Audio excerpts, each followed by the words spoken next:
Dans l'univers des batteries transportables, vous vous apprêtez à découvrir la version ultime en matière de capacité.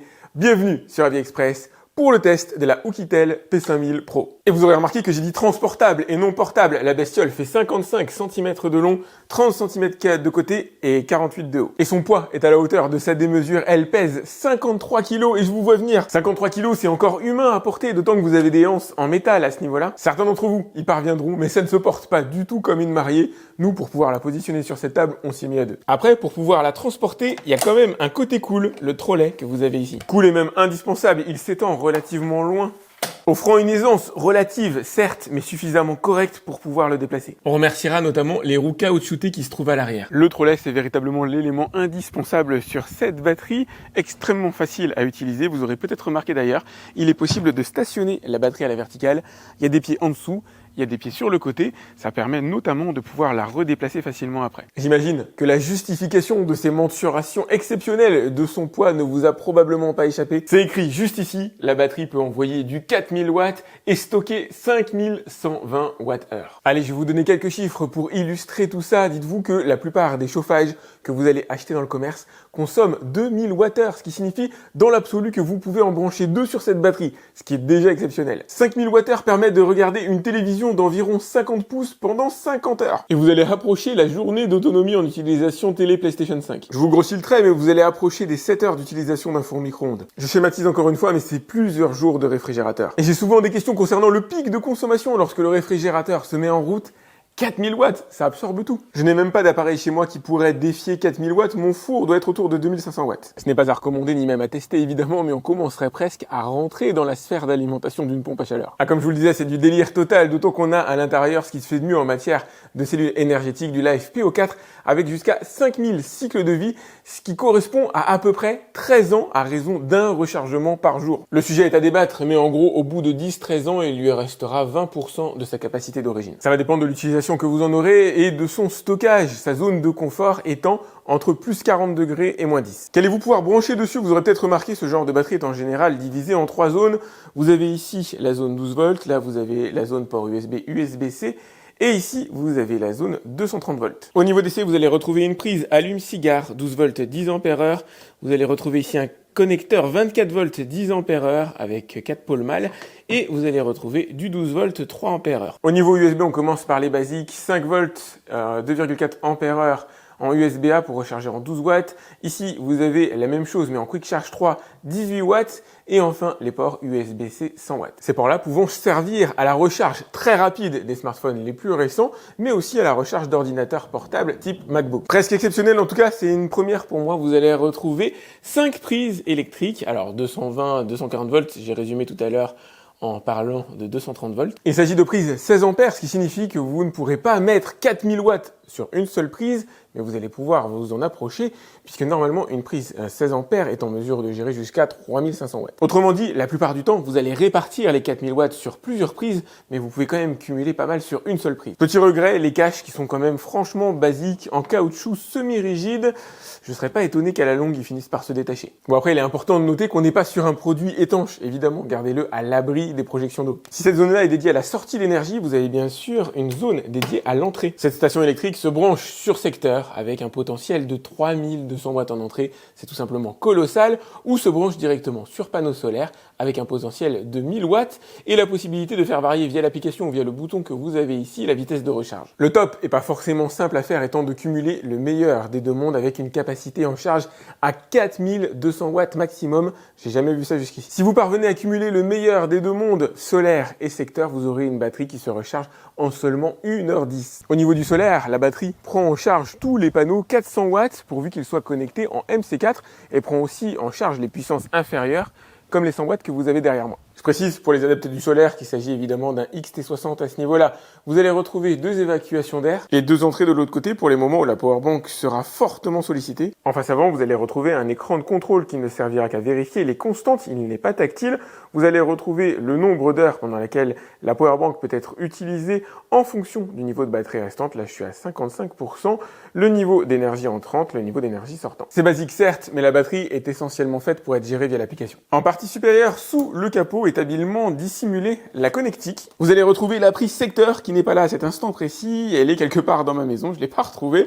Vous allez retrouver les prises MC4 pour connecter des panneaux solaires vers XT60 et allume-cigare vers XT60. Elle dispose évidemment de contrôleurs pour éviter la surcharge, surchauffe, surintensité, etc. Elle dispose d'un micro-onduleur intégré qu'on testera à l'intérieur de cette vidéo. C'est d'ailleurs parti pour le test. Je vous propose de tester la fonction onduleur UPS qui doit permettre, en cas de coupure d'électricité, de coupure du réseau à l'intérieur de la ville par exemple, de continuer à alimenter les périphériques déjà branchés de telle sorte à ce qu'ils ne s'éteignent pas. Donc là, ce que je vais faire pour ce test-là, je vais relier la powerbank directement au mur ici et mon projecteur, je vais le relier à la powerbank. J'ai allumé le projecteur, vous pouvez voir une consommation à 223 volts et un rechargement puisque la powerbank est branchée directement sur le secteur à 800 watts. C'est normal que ce soit 800 watts et non 3000.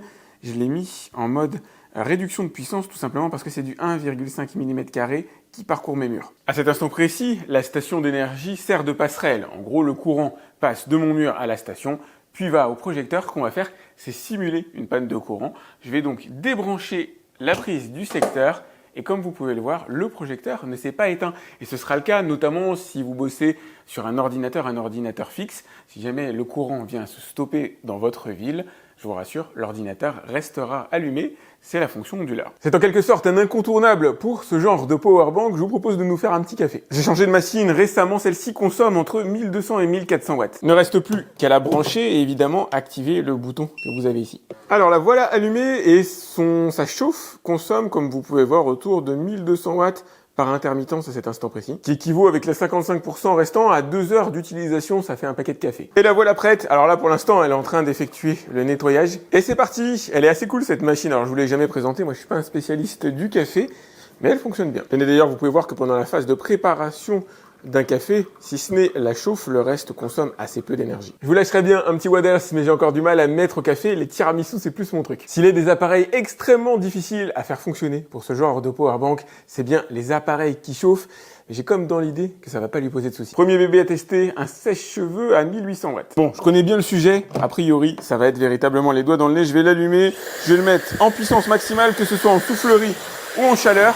Et regardez, il atteint bel et bien les 1800 watts par intermittence avec des baisses autour de 1500 watts et une capacité totale à fonctionner, je dirais, pendant environ 5 heures. Ok, le sèche-cheveux, c'est easy. Que se passe-t-il en lui ajoutant maintenant un chauffage? Et comme je vous le dis fréquemment, c'est pas la taille qui compte dans les chauffages. Là, on est sur du 2000 watts. Des chauffages à 2000 watts, vous allez pouvoir en trouver de cette taille-là. Ça va dépendre des technologies employées à l'intérieur, mais la consommation électrique reste 2000 watts. Bon, du coup, ça va être drôle. Je vais brancher les deux appareils ensemble sur des prises distinctes. Je précise qu'il n'est pas conseillé de mettre des multiprises. Là, je vais allumer uniquement la soufflerie. On est autour, voilà, d'une trentaine de watts pour la soufflerie, un petit peu moins. Je vais allumer maintenant le premier palier de chauffage. Normalement, il devrait dépasser légèrement les 1000 watts. Voilà, on est autour de 1200 watts, ça va se stabiliser progressivement. Je vais allumer maintenant le troisième et dernier palier, chauffage autour de 2000 watts. Je vais peut-être pas les atteindre d'ailleurs. Je suis autour de, ça y est, 2100 watts à peu près. Je vais maintenant allumer le sèche-cheveux, le mettre en puissance et en vitesse maximale.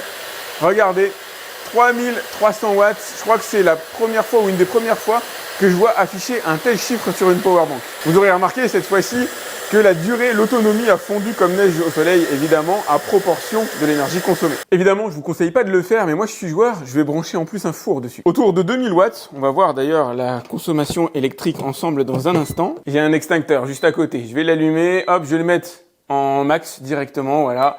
200 degrés. Ah ouais, ça blague pas. Il consomme du 2800 watts à cet instant précis. Ce que je vais faire, c'est tenter une mise en échec de la powerbank. Je vais aller au-delà des 4000 watts, sachant qu'elle peut tenir 8000 watts, mais pendant une période extrêmement réduite. Là, si je mets mon chauffage dessus, à mon avis, elle va commencer à souffrir. Allez, c'est parti. J'allume le chauffage. Je vais déjà le mettre à 1000 watts. On va voir ce que ça donne.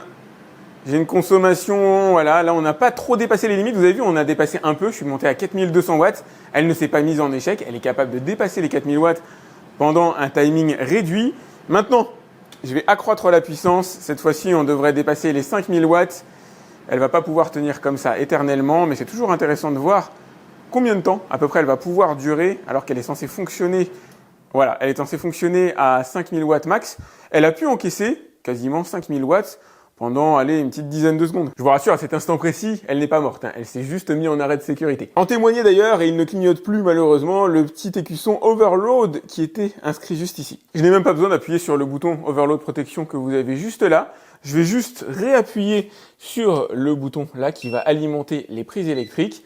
Et le système va se redémarrer. J'ai d'ailleurs mon four qui s'est redémarré automatiquement. Je vous montre, hop. Je me doute qu'il s'agit du genre de test que vous n'avez pas envie de faire chez vous après avoir dépensé une assez grosse somme d'argent pour acquérir ce genre de bébé. C'est pour ça que je le fais moi et elle s'est franchement super bien comportée. Allez, je vous propose maintenant de connecter la batterie directement à son application. Voilà, j'ai la petite icône qui flash à ce niveau-là. Ensuite, alors moi j'utilise une clé Allen. Il faut appuyer sur le bouton que vous avez à l'intérieur du trou ici. Ensuite, sur l'application Wonderfree, vous allez ajouter un nouvel élément.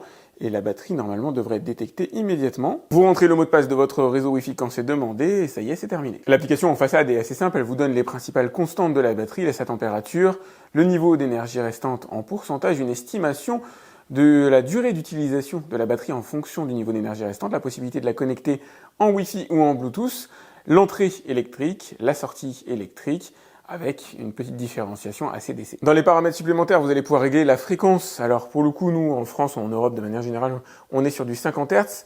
La sortie, elle va être en 230 volts évidemment. Vous pouvez faire varier le pourcentage de recharge maximum.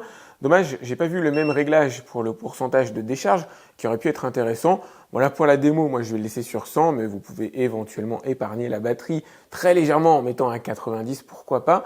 Vous avez les montées de version et vous avez ça qu'il faut encore que je défriche. À bout de switch, c'est très mal traduit, a priori ça s'appelle le Smart Drive Switch et ça permettrait d'équilibrer la charge-décharge. Par exemple, si vous mettez la batterie en tampon entre votre prise électrique murale et les appareils que vous avez branchés, si vos appareils consomment 300 watts, vous allez avoir une recharge murale autour de 300 watts. Vous pourrez bien sûr aussi allumer ou éteindre à distance les différents types de prises que vous avez sur la powerbank. Des fonctionnalités de base donc auxquelles j'aurais aimé ajouter la possibilité de planifier des utilisations que vous n'avez pas forcément envie de l'utiliser 24 heures sur 24, vous pouvez vouloir programmer des extinctions automatiques, d'autant que les prises de 130 volts consomment du courant même lorsqu'elles ne sont pas utilisées, elles consomment pas énormément, mais la batterie se décharge malgré tout. J'aurais aimé pouvoir programmer par exemple une recharge la nuit au moment où l'électricité est la moins chère. Il vous faudra utiliser une prise connectée pour ça, donc ça reste quand même de l'ordre du faisable. Le top du top aurait été de pouvoir décharger l'énergie accumulée dans la batterie directement dans le réseau du domicile, un petit peu comme à l'image d'un micro-onduleur vis-à-vis d'un panneau solaire. Malheureusement, c'est pas le cas. Cette batterie prend une grande partie de son sens pour les activités en extérieur. Vous l'avez peut-être déjà vu dans une de mes vidéos dédiées aux tondeuses robots, puisque je n'ai pas de prise électrique dans cette zone-là de mon terrain. J'utilise une batterie comme ça, alors que j'ai laissé stocker la nuit. Attention à la pluie, tout simplement. Moi, je l'avais laissé en extérieur de nuit pour être précis, histoire d'alimenter la tondeuse en continu, et ça fonctionne remarquablement bien. En tout cas, l'idée générale est surtout de pouvoir apporter l'électricité là où habituellement il n'y en a pas. Pour le bricolage, elle est fantastique, vous pouvez d'ailleurs l'utiliser avec une rallonge, alors pas une multiprise idéalement. Là, pour le coup, c'est ce que je vais faire. Je vais brancher dessus une tronçonneuse qui fait 1800 watts. Bon, l'environnement n'est pas idéal, mais regardez ce que ça donne. Et oui, en même temps, si j'allume pas la powerbank, ça va pas marcher. Bon, je vais pas vous faire une démo de tronçonnage, on va juste regarder à combien elle monte en watts. Ouais, ça va, 1100 watts. Idem pour le ponçage, là j'ai une 950 watts qui fonctionne sans aucun problème.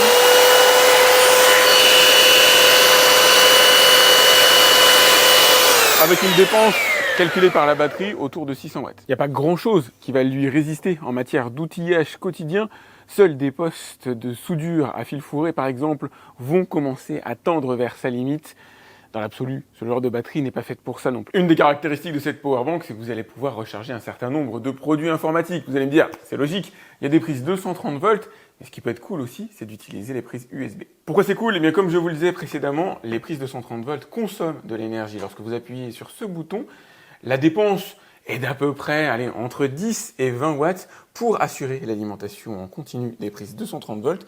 C'est pas le cas pour la partie USB. Vous économisez donc de l'énergie en l'utilisant si c'est possible. Pour ça, il faut bien évidemment avoir un ordinateur compatible. En règle générale, ces ordinateurs-là consomment moins de 100 watts. Et c'est le cas ici. Mon ordinateur Xiaomi consomme une cinquantaine de watts. Et il est bel et bien en cours de chargement. De plus en plus d'ultrabooks, c'est-à-dire les ordinateurs ultra fins, adoptent ce modèle de chargement. C'était le cas sur mon Xiaomi. Vous avez aussi les MacBook Air, etc. qui adoptent l'USB-C ou l'Asus VivoBook que vous trouverez en test sur ma chaîne. Il en va de même pour vos smartphones. Alors, les plus haut de gamme ont de la charge rapide, parfois au-delà de 100 watts. Là, la puissance délivrée est d'environ 100 watts. Ce qui est déjà plutôt pas mal. Mon téléphone arrive en fin de vie, j'ai dû changer de câble USB-C, le câble est quasiment mort, ça charge bien. Et l'originalité ici sera d'avoir 2 ports USB-C, c'est-à-dire d'avoir un potentiel de 2 fois 100 watts. Et bien sûr, vous pourrez utiliser l'intégralité des 13 ports disponibles en façade en même temps, pourvu que vous ne dépassiez pas la barre maximale de 4000 watts. On notera toutefois que malgré le fait qu'un ordinateur soit branché et un smartphone avec une capacité en charge à 60 watts, je ne dépasse pas les 35 watts en sortie, en tout cas indiqué par la powerbank à cet instant précis. Vous l'aurez compris, vous venez de voir une vidéo exceptionnelle sur un produit exceptionnel qui, alors, ne satisfera pas à tous les besoins, quoique, dans l'absolu, qui peut le plus, peut le moins, cette powerbank peut absolument tout. Elle peut alimenter une maison quasiment entière, si ce n'est l'absence d'un branchement sur secteur qui permettrait de redistribuer l'énergie depuis la powerbank vers le secteur de votre maison, comme le ferait un micro-onduleur par exemple. Elle est en mesure, si jamais vous avez une coupure d'électricité, d'alimenter votre four, d'alimenter votre télé, d'alimenter le routeur, Internet, d'alimenter plusieurs pièces. Vous pouvez brancher une rallonge dessus et éventuellement alimenter, je sais pas, la télévision des enfants, etc. C'est délirant ce qu'elle est capable de faire. On est dans, je vais pas dire ce qui se fait de mieux aujourd'hui, mais tout simplement ce qui se fait de plus puissant, de plus performant. Après, on sera sur des installations sédentaires qui n'ont plus rien à voir. Elle a le mérite d'être transportable, pas forcément portable. Ses caractéristiques sont hors normes, alors que ce soit sur la partie technique, mais bien sûr aussi sur la partie volume, sur la partie poids. Elle n'est pas évolutive et vous pouvez tout à fait souhaiter, à un moment donné, investir dans une station de chez Oukitel qui sera moins puissante, mais évolutive. Vous partez avec du 2000 watts, qui est quand même déjà plutôt pas mal. Elle existe d'ailleurs, la P5000, en version Pro 2000 watts, mais avec des gabarits plus petits, pas forcément 5000 watts de stockage. Vous pouvez commencer sur du 1000, 2000, et souhaiter ajouter différents éléments en fonction de votre besoin, en fonction de l'usure aussi de la powerbank. Mais on est sur du LiFePO 4. Ici, par exemple, la durée de vie, ce sera grosso modo au moins d'une dizaine d'années. C'est ce qui se fait de mieux en matière de cellules d'énergie. Protégées, comme vous l'avez vu, notamment des surtensions, surintensité, etc. J'ai quand même fait un test assez fort, branché des appareils qu'elle n'est pas en mesure de gérer, c'est mis en sécurité. Elle a redémarré comme une fleur après. Je ne peux pas non plus faire tous les tests de la Terre, mais bon, elle a des tests, elle est capable, en théorie, de s'éteindre en moment de surchauffe, elle dépasse ses capacités en matière de stockage. Si elle arrive à son minimum, alors 0% pour le coup, mais elle a un système de protection qui lui évite un déchargement complet des batteries.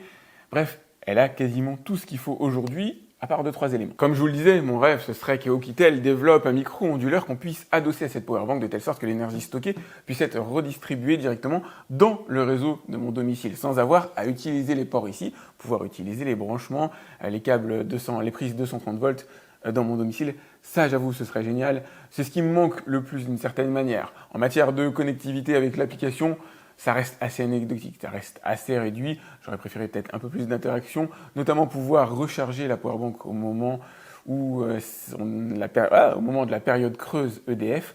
Ça aurait été un plus, mais bon, c'est faisable assez facilement avec une prise connectée qui coûtera rien du tout par rapport à ce que va coûter effectivement la powerbank, qui peut faire dans l'absolue partie de ses défauts, même si le tarif aujourd'hui des cellules LiFePO 4 a fortement dégonflé par rapport à ce que c'était avant.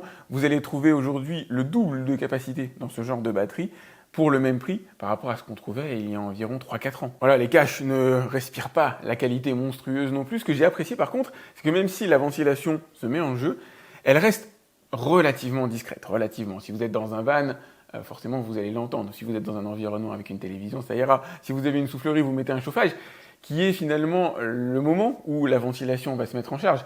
Bien sûr, la powerbank ne va pas ventiler si vous branchez un ordinateur en USB-C. Pour elle, c'est totalement anecdotique. Mais quand vous commencez à mettre des appareils qui consomment beaucoup d'énergie, vous avez la ventilation qui va se mettre en jeu. Et personnellement, jusqu'ici, elle ne m'a absolument pas dérangé. Elle se recharge extrêmement rapidement. Alors sur solaire, elle a quand même le bénéfice du 1000 watts. Brancher 2 panneaux de 400 watts dessus, ça fera le job. Mais c'est surtout sur secteur où ça se recharge quand même extrêmement vite. Tant et si bien que Assurez-vous d'avoir un différentiel à 16 ampères et surtout d'avoir le câblage qui va bien. Ça suce, ça tire énormément, même si vous pouvez la recharger à vitesse réduite, ce qui est plutôt cool d'ailleurs.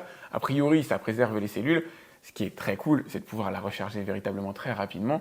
Assurez-vous d'avoir le câblage qui va bien, pas du 1,5 mm² dans vos murs. Pour ce genre de produit, à fonctionnement plein, il faut au moins du 2,5 mm². Voilà, vous savez tout ou presque sur cette Oukitel P5000 Pro, sauf son tarif. Je vous ai mis le lien directement dans la description pour aller voir combien elle coûte à l'heure actuelle. Évidemment, c'est pas neutre, mais comme je vous dis, chez Oukitel, ils ont une offre relativement large et vous trouverez, j'imagine, la powerbank qui convient à votre besoin. Et c'est surtout ça qu'il faut faire, c'est adosser ce genre d'achat à un besoin réel pour ne pas dépenser trop d'argent, en tout cas dépenser la juste somme. Pensez à liker cette vidéo, c'est important pour moi, à vous abonner à ma chaîne si ce n'est pas déjà fait. Si vous avez des questions la concernant, vous pouvez me les laisser directement dans les commentaires de la vidéo YouTube. J'essaie de répondre à tous mes abonnés. Quant à moi, je vous dis à très vite pour un autre test sur AliExpress. Salut!